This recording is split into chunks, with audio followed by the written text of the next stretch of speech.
Chicken momo বানাতে গিয়ে প্রথমে 1 কিলো চিকেন কাঁচা লঙ্কা দিয়ে কিমা করে নেব। চিকেনটা কিমা হয়ে গেলে একটা বলের মধ্যে তুলে নেব। তুলে নিয়ে ওই বলের মধ্যে 500 গ্রাম অনিয়ন চপ দিয়ে দেবো, আর দিয়ে দিলাম ধনিয়া পাতা চপ কাটিং দিয়ে দিলাম।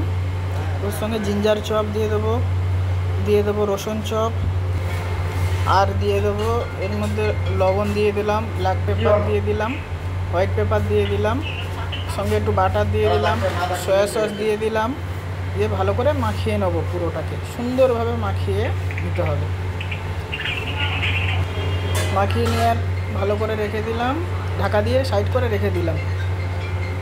রেখে দেওয়ার পরে ওদিকে ময়দাটা আগে থেকে মেখে রেখেছিলাম।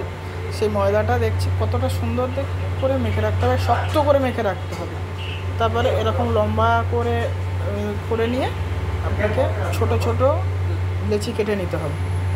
ছুরি দিয়ে কেটে নিতে পারেন, হাত দিয়ে কাটতে পারেন, এবং সুন্দর ছোট ছোট করে কেটে নিয়ে এবার এইটাকে একটা ভিজে কাপড় দিয়ে চেপে দেবো, ঢেকে রেখে দেবো যাতে শক্ত না হয়ে যায়। এবার একটা করে বের করব আর বেলনা দিয়ে বেলে নেব। ওইদিকে আমরা মোমো স্টিমারে বাটার ব্রাশ দিয়ে তেল ব্রাশ করে নেব। ওই যে আগে থেকে বেলে রেখেছিলাম আর কিছু বেলে নেব। বেলে নিয়ে এদিকে মোমো ফোল্ডিং করা শুরু করে দেবো। মোমো ফোল্ডিং করা কিছুই না, বাস মধ্যখানে দিয়ে এদিক থেকে এদিকে চেপে ওদিকে চেপে এই ফোল্ডিংটা আমরা করে নেবো। যতটা পুরো এক্সট্রা হবে আমরা ফেলে দেবো। ফেলে দিয়ে এভাবে আরও বেশ কিছু আমরা ফোল্ডিং করে নেব। ফোল্ডিংটা একবার ভালোভাবে আপনাদেরকে দেখিয়ে দিই। মধ্যখান দিয়ে চেপে নিয়ে এদিক দিয়ে ওদিক দিয়ে ওদিক দিয়ে মুড়ে দিলে হয়ে যাবে। যতটা এক্সট্রা হবে আমরা এদিক থেকে ফেলে দেবো। এইভাবে আমরা সবগুলো বানিয়ে নেব। সবগুলো বানিয়ে নিয়ে আরও এরকম সুন্দর সুন্দর ইন্টারেস্টিং ভিডিও দেখতে গেলে আমার চ্যানেলটিকে সাবস্ক্রাইব করে নিন। আরও অনেক কিছু নতুন জিনিস আসতে চলেছে। এটা তো শুধু মোমো, আরও অনেক নতুন ভিডিও আসতে চলেছে, সেগুলো দেখার জন্য সাবস্ক্রাইব ভালো করে দেখে নিন। আর একবার